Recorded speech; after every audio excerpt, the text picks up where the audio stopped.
you accept that you probably don't know anything about the industry or anything about where you're into it, but you come with an idea that I don't know it, what I can do to learn about it. And second, you always need to ask a lot of questions.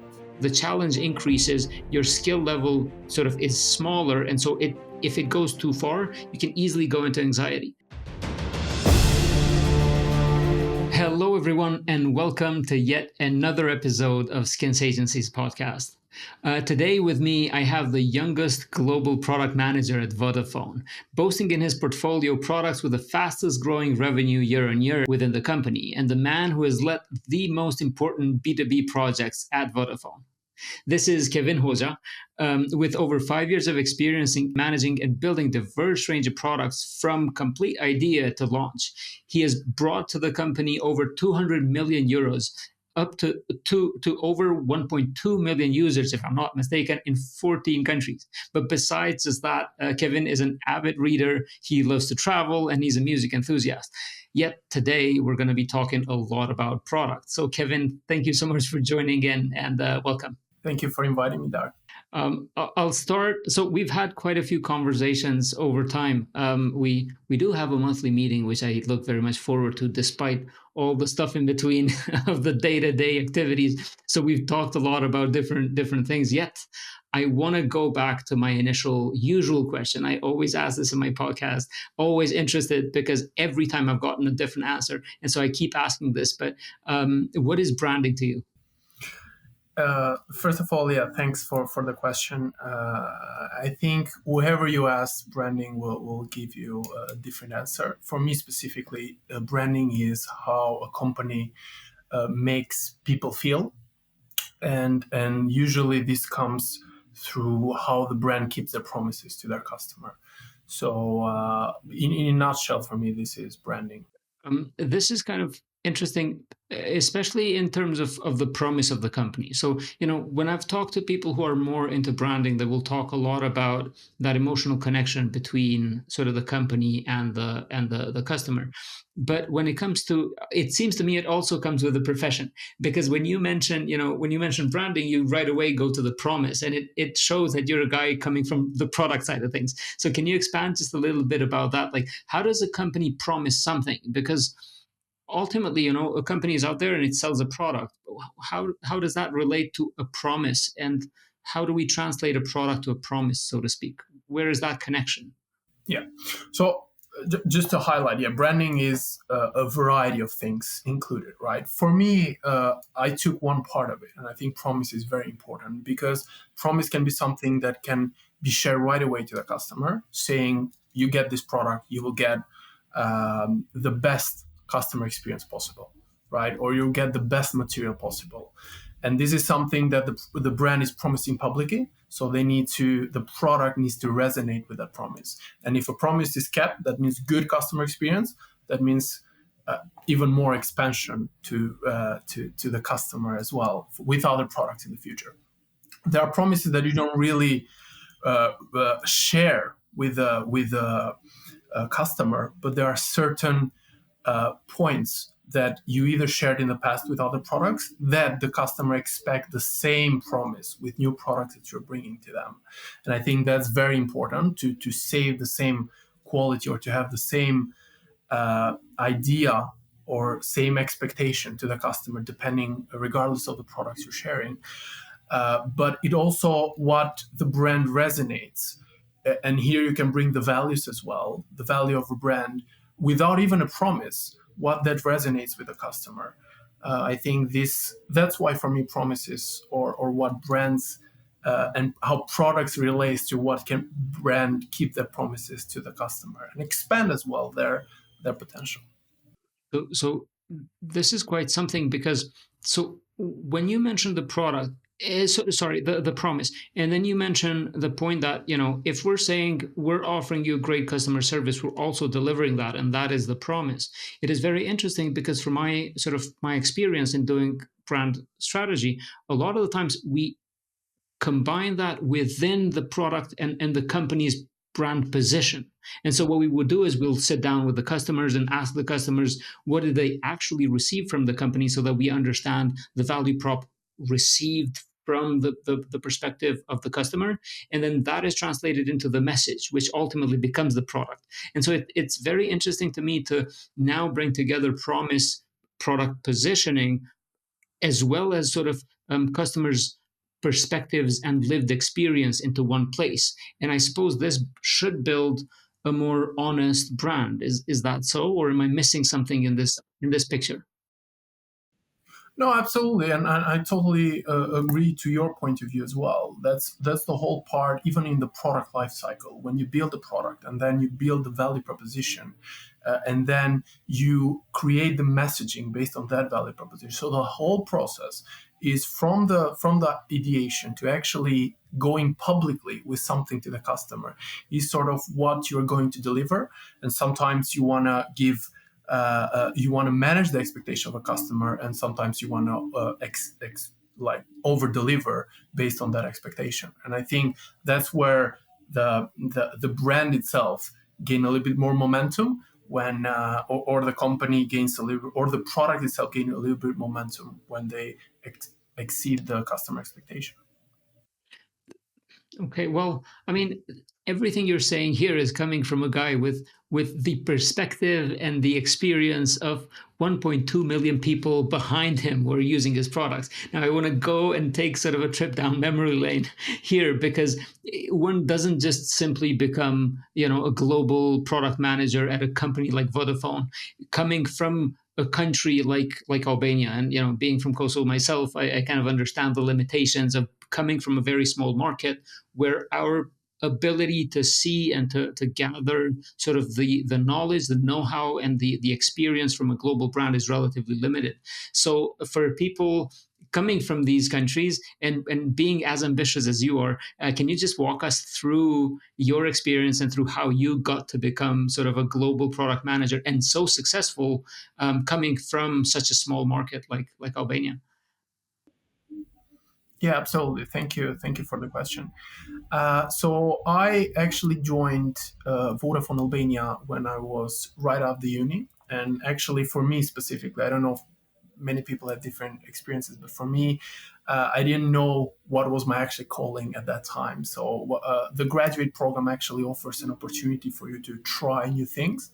So I actually was assigned to the product team at that time, and for me it was love at first sight. So I thought, okay, this is where I want to expand my knowledge, and that's where I want to learn but also give to the company and to the products and to the customers as well.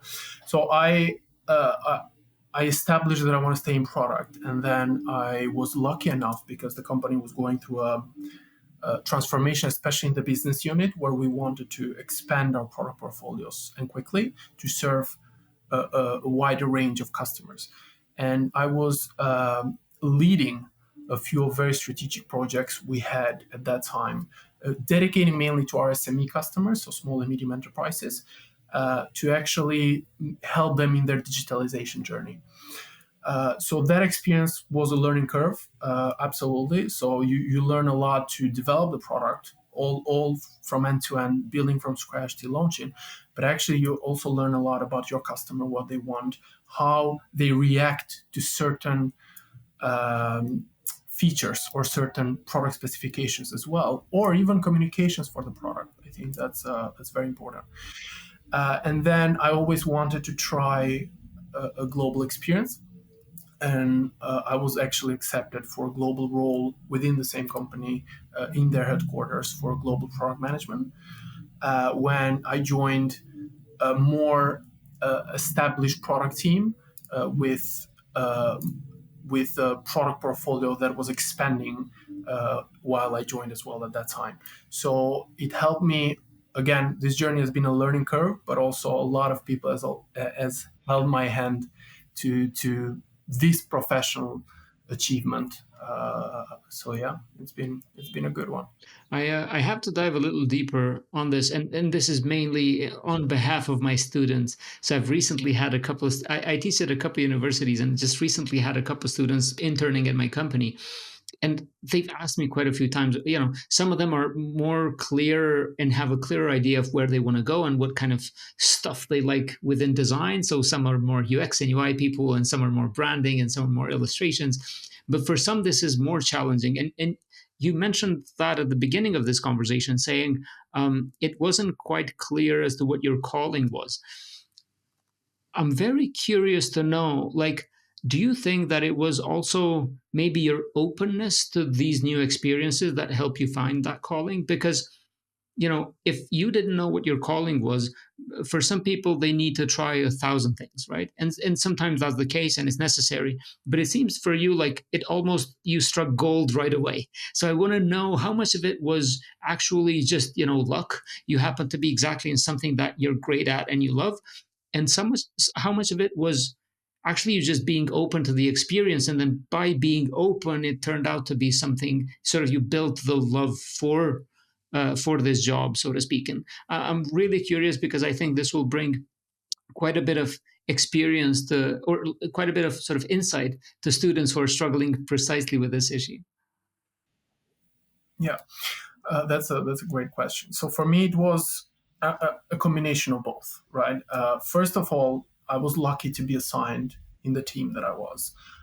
And I think my skill set as well matched a little bit, because during the process, they also examine your skill set to put you in where you fit best. And second was as well, you enter into a new, regardless where you go, new university, new school, new job position, etc. I think the mindset is very important to actually be open on what you can learn, because my first phase, even I will be saying, even my first year was how much I can get. I was trying to be like a sponge to get as much as possible, and then obviously trying to give, but not in a big hurry on that, because I knew I was just starting out. And then because of that, I also, very personal choice, I also like to be in a dynamic environment. So that specific role offered that to me. So I was enjoying it while I was learning. I thought, okay, this is what I can do, and what I can try and be better at. So I was learning, I was trying to become better at it, and then I was starting executing, because if you don't get, I also think that if you don't get a little bit of trust to execute things on your own, you don't really start enjoying things. So I would say a combination of both. So yeah. How do you build that trust? This is again a recurring question of people all around, but I'd say also, like, especially students just joining the industry. It's very hard to build that self belief, that self esteem, that what you're doing matters, and then that is the right way to do things, despite that you're probably screwing up most of the time because you're so young, you're still learning everything. But that's sort of the point, and it's very easy for that to become like an experience that drags you down, whereas in your case it seems to have built you up. And so um, you know I understand it's a very abstract question, but I think it's very important to mention how do we keep that up at the beginning of our careers. And I feel like seeing what you've done so far, you keep up at that. It's the same way because you've been going up and up and up all the time. So how do you keep that mindset? Because I think this is very important for people to actually grasp. Uh, that's an interesting one.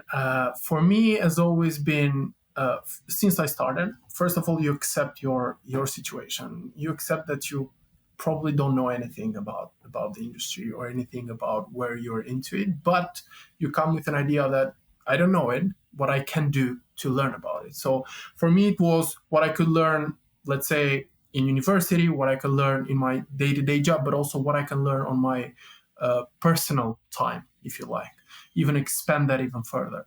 So a deep desire to learn, I think that was the first step for me. And second, you always need to, in an environment, I think that worked for me, in an environment where people are very experienced, you also need to ask a lot of questions, because sometimes you can be the stupidest person in the room. I don't think that's a problem. I think that's absolutely a good thing to be, because you can always learn from more experienced people. You can always learn from people that have done what you want to do. And I think that has been my case. So I've been in rooms where I was absolutely clueless about things that were being discussed. But then you can always ask a question, you can understand. And then this is my initial starting of the career, but throughout all the questions, throughout all the experience you have, and I've been lucky enough, even in a short time of period, I've had quite a few experiences to learn. You start building that trust. You start building the confidence as well that now, okay, now I can actually start contributing more.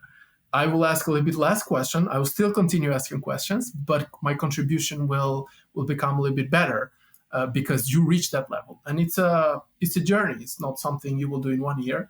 At least that was my case. So to be honest, I think it has worked because I've learned a lot of things. I've had great people to mentor me as well throughout the journey. And that is also a very important part, to learn from others and learn from their experiences.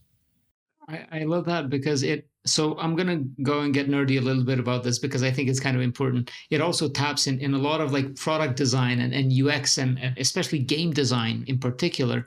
So I'm not sure if you've seen this graph, sort of how to get on a state of flow. And this is something that people will use in game design specifically.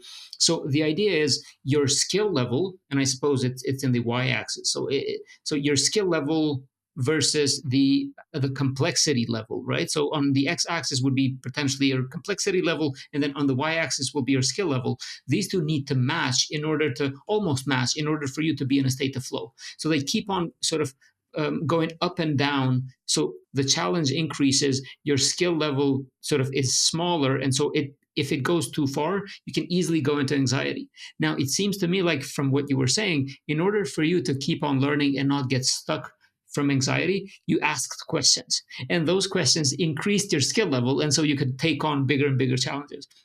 And I think this is a very, very, very cool way to explain from sort of from game design to explain how you can keep on learning, especially for these younger generations, because I see a lot of like younger designers, especially, get stuck at a task and very hard to bypass that, regardless that they have all these other people to ask, but then they feel very shy to ask. And so they get stuck. And so anxiety then starts to creep in because their skill level is still the same, whereas the deadline is approaching. So the challenge is increasing over time. And so I love what you said there is that, I accept that I don't know. So the challenge is right here, but I'm going to match this challenge with this amount of questions until I learn. And so this way you kind of keep on being in a state of flow. So I'm probably just going to ask my team to add that graph right here somewhere on my side for us to have this conversation. But I love that because this is where sort of theory meets practice, and not only from a design perspective, but also from, career building perspective. Nevertheless, I won't go more into technical details. It's just me nerding out here. But now I kind of want to ask, from all this experience of so many years, what's your favorite project that you've worked till today? Because you've been 5 years in this space particularly. You've been 5 years in this company, led some crazy big products. So what's your favorite project so far? And, what have you learned from launching these products?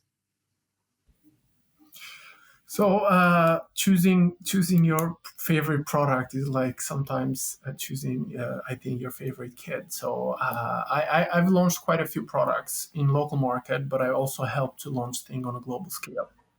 I have to say, you learn a lot of things for each of them. It's a total journey, but overall, I think across all the products that I've launched, you have challenges since the pre-launch of the product. So you launch a product from design, from exactly thinking about the product to actually making something happen, and you need to launch in a certain time frame, with certain costs, with certain people. The resources are also a big challenge because always they move or they shrink or they expand, and sometimes not quick enough.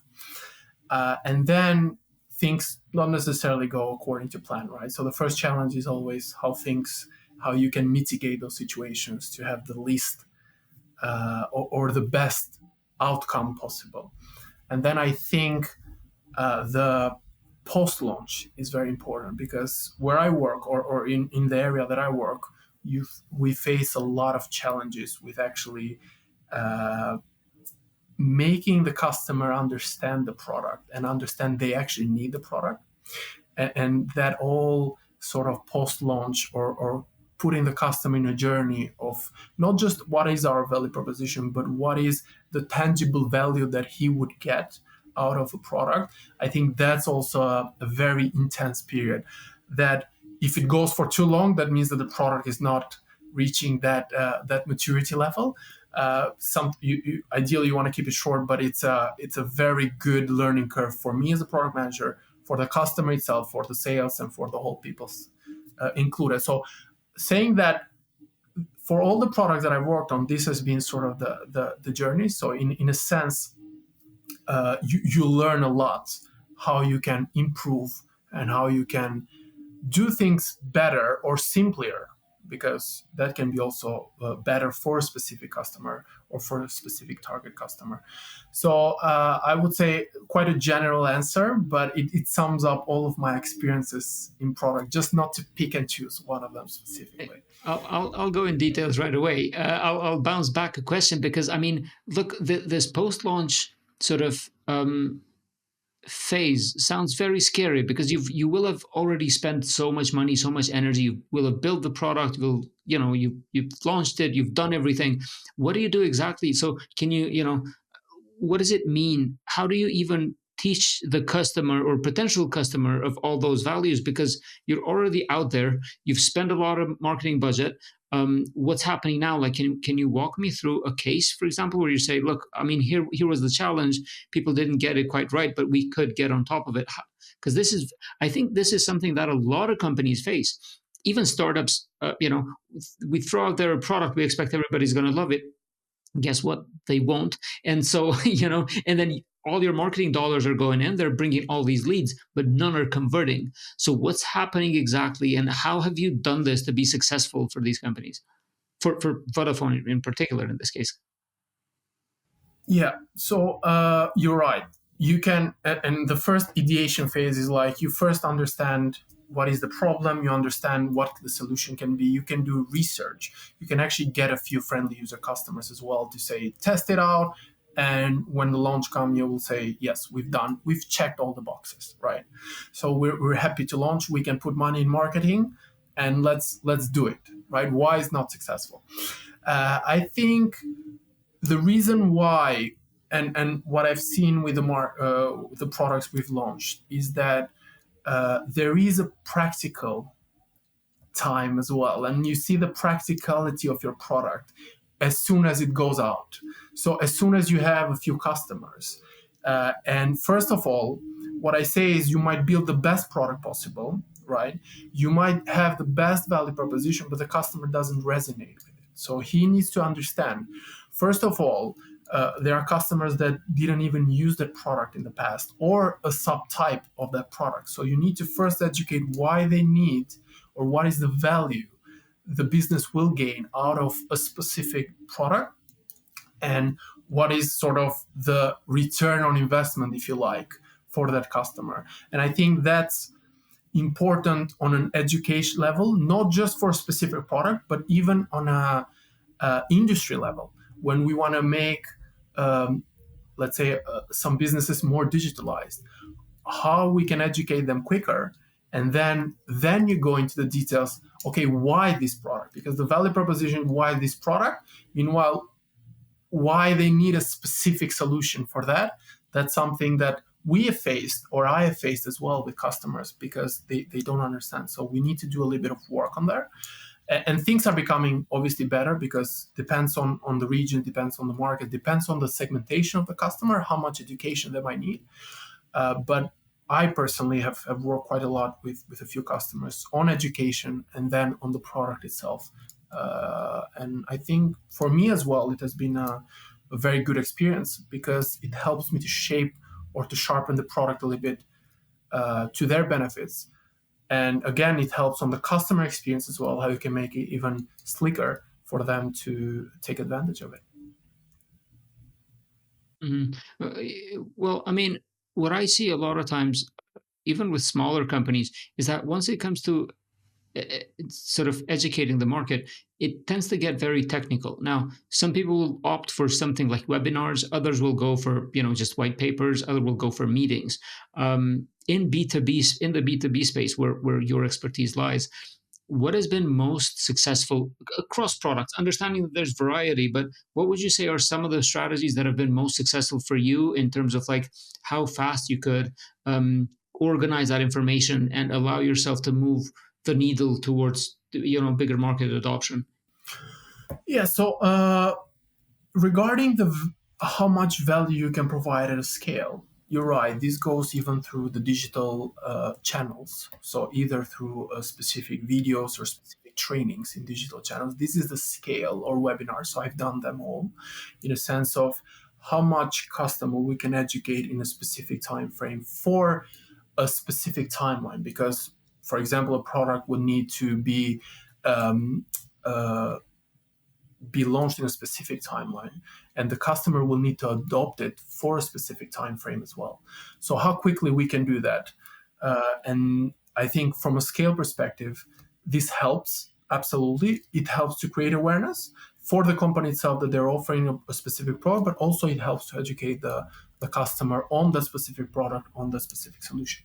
What I've seen that what this we're talking about mainly small customers, but when you go up the ladder and you go to medium and enterprise customers, it's always a consultancy, if you like, one-to-one, where they need to understand, and things can go quite technical because you're talking about a bigger company that will need to make some adjustment in their cost or their systems in order to make things happen. But that's where you actually get the value for those type of companies, because they need to they need to think about the decision, but they need to understand all the potential benefits and all the outcomes that are coming from that decision as well. That's very interesting because, despite it being a huge, multinational company, you're still putting the focus on actually, communicating directly with your customers and at a technical level in depth, right? And that's very interesting to see, I think. It's just the sheer human power that is necessary to push a product forward. And also never to forget, because, coming from a branding perspective, I'm always like, oh, let's forget about the features. Let's talk about the value prop, what the customer is feeling. But in reality, the customer will ask for the technical features. And so, to your point, you kind of need to sit with them and talk about it in depth. So this is something that does challenge my day to day overall. And speaking of day to day, I kind of want to ask, like, what does your day to day look like? So, global head of product. You wake up in the morning. What does your day look like? What are those tasks that people in your position usually deal with? And I'm asking this so that companies and people who might want to work with someone like you can empathize with your position, but also students and other employees around the world who kind of want to be in that position, what is expected sort of from them at that point. So can you walk us through, like, what's your 9 to 5 look like? Yeah, absolutely. So my 95, especially in this specific period, we are launching a few markets, and my I have a specific team that I work on a day-to-day basis, and my day is mainly meetings to manage a few specific people and the markets in order to make sure that we are aligned. Especially when we're in delivery mode, we have multiple meetings of alignment between delivery teams or between the market itself in order to make sure that we're according to plan, things are moving quickly, and making sure my personal sort of responsibility is to make sure that everything is going smoothly, and every obstacle within the way, I should be quick enough to remove it. That's sort of my, if you like, the promise to the team. And then what we do is, maybe not that today, but this happens as well, is okay, we also work on the product strategy. We've launched here, or in this market, we've launched these features. Where do we want to go? Which markets are we tackling next? Where do we see our product evolving? And I think that's a very important thing that, first of all, takes a lot of thinking. Second of all, takes a lot of data as well. What is happening with the competitors? What is happening with the customer needs? Where is the customer feedback coming from, and how we can use that to actually improve the product? And that's also a very important part of my work. Again, maybe it doesn't happen day to day, but it happens quite often. And then obviously you cannot avoid, there are always issues coming up, so sometimes you also need to put off fires, but it's part of the job. And also you need to understand not just delivery of what is new, but also what you have already delivered. How is that working? What is the strategy we're following to actually expand sales, to see which customers are we targeting? Are we targeting those? And on a month-on-month basis, we also do that sort of review, how better we can target the persona or the customer we're trying to serve. How does one build a go-to-market strategy? Because I know we had this discussion a couple of times that even though you're not into go-to-market strategy is not necessarily your first thing, in your job title, but you've had to do this. And I'm very curious to know, how do you go about building a go-to-market strategy? Yeah.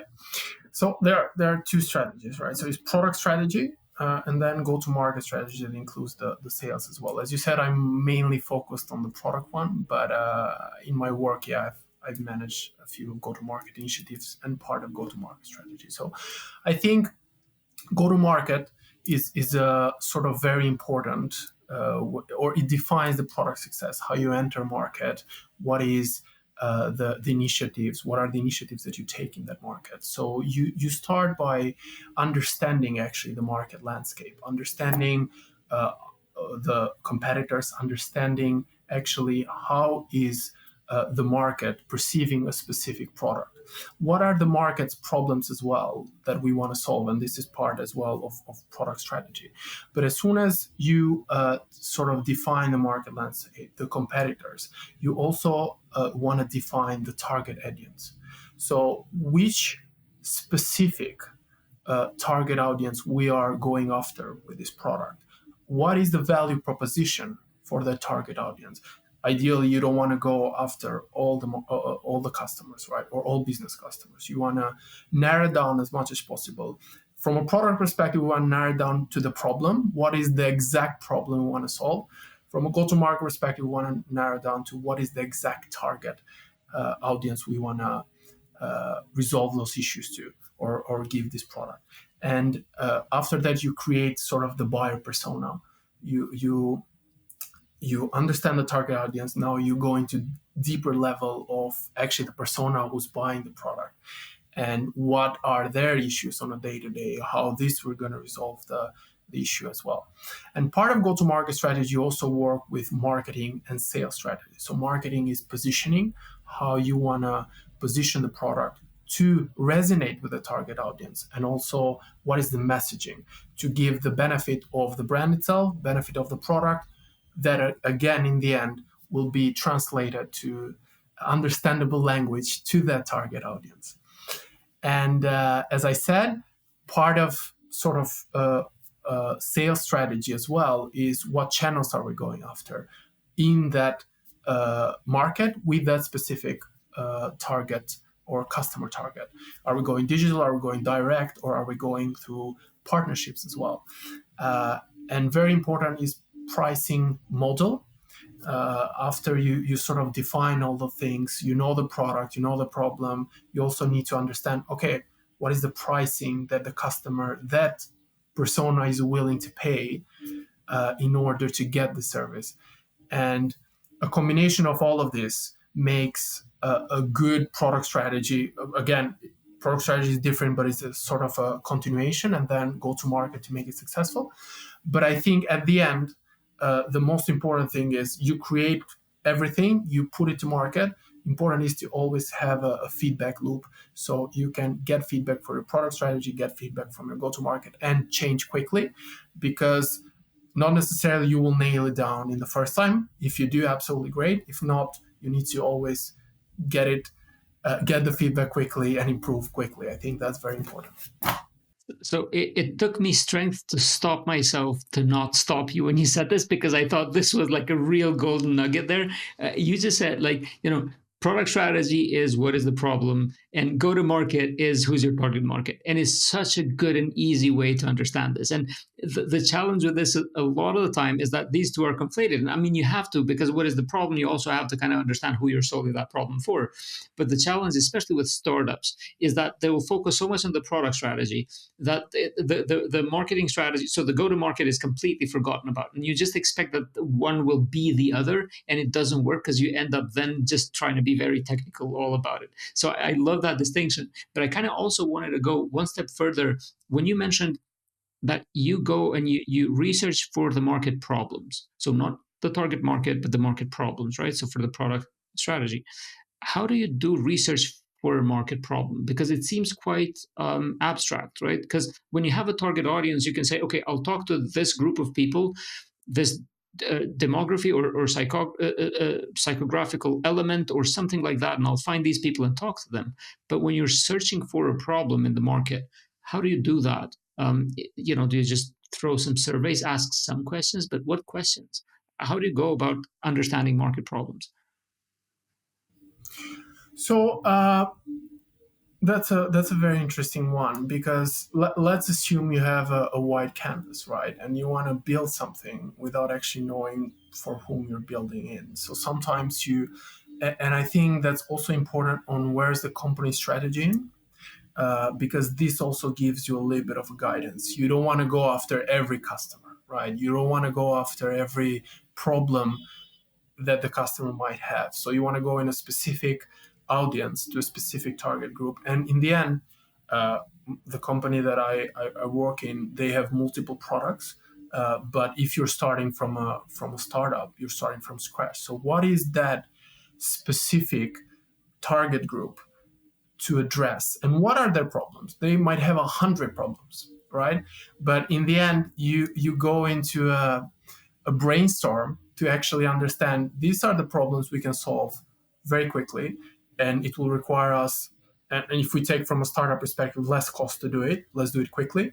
Let's try it out. And this is how you develop a product as well, or how we do it as well, is a minimum viable product. So you get a specific problem, you want to build something to solve that problem, and then you want to build quick with as little cost as possible, and always just launch it and always get feedback from the customer and say, okay, this problem actually gives another problem, let's try and resolve that. Or you add features and you improve even the existing problem to add more things on top.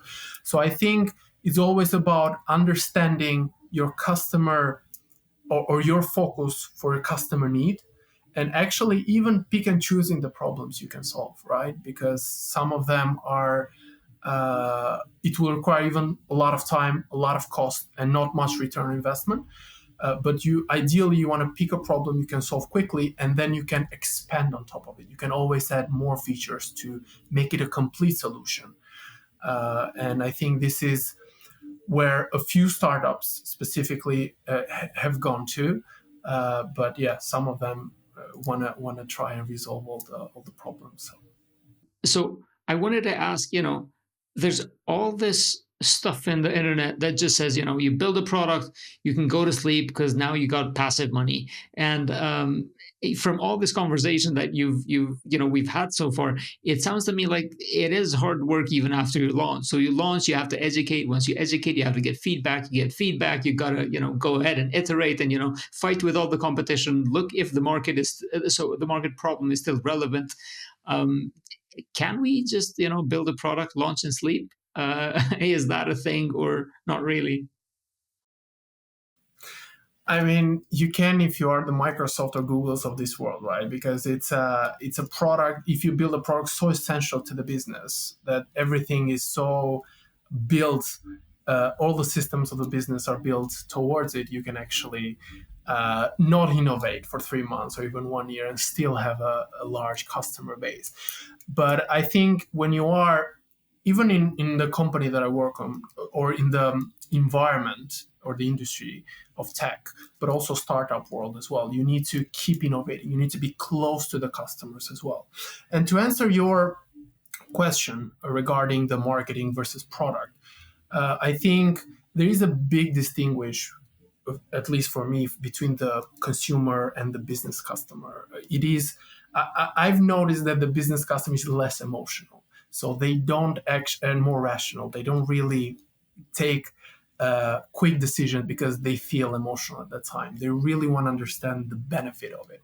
So ideally, it comes to a combination of both, where marketing plays the part of bringing your company name in their face, saying, look, we're offering this. This is the value proposition. This is what we can do.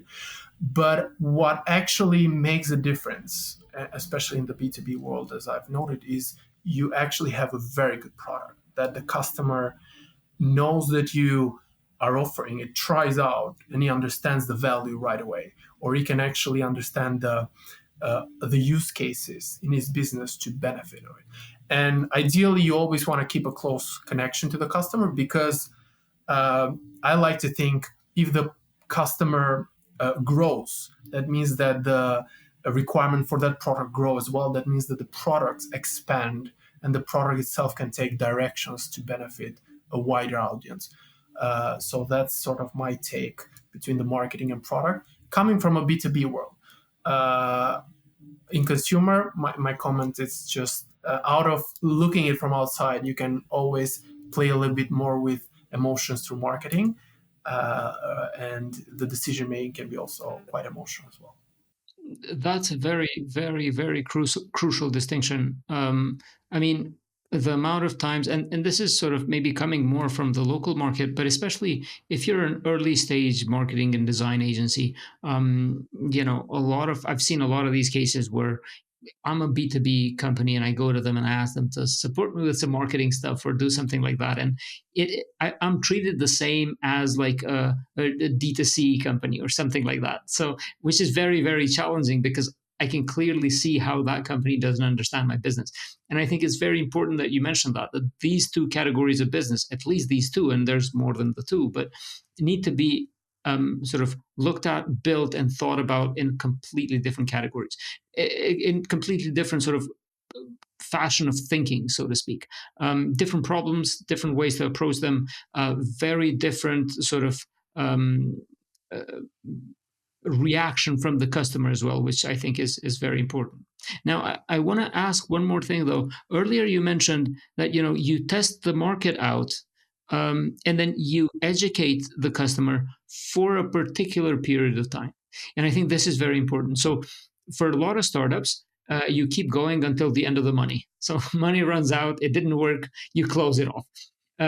But first, in some cases, and I've seen a lot of this happen where companies start to innovate. So service companies will build a new product for themselves and they want to go out to market.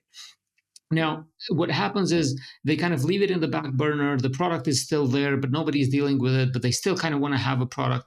When is the time to just let go of it and say, this hasn't worked? Have you had a case where a product hasn't worked and you had to pull the plug?